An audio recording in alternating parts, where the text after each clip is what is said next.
quero dizer também que é o PT que está apostando no desenvolvimento do nosso país,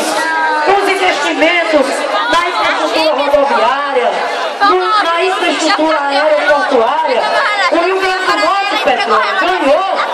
um dos maiores aeroportos do Brasil, que vai ser construído lá em São Gonçalo, mas cujo desenvolvimento vai chegar em todas as regiões do Rio Grande do Norte, porque significará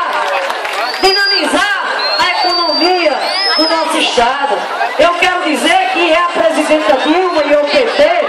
que, na verdade, mais aumentou o salário mínimo desse país. Eu quero dizer que é o nosso partido que, mesmo em meio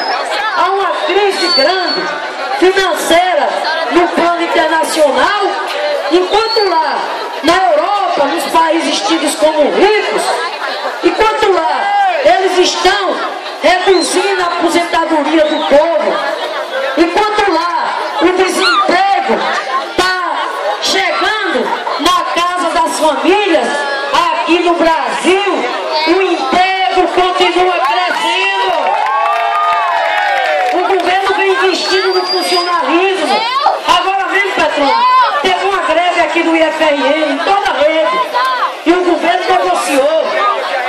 negociou melhorias para os professores, para os funcionários. Mas eu quero dizer, Santa Cruz, que graças a Deus o Brasil continua de cabeça erguida, crescendo, com emprego, com distribuição de renda, porque ainda agora recentemente, ela tomou, presidenta, mais outra medida, que é reduzir a conta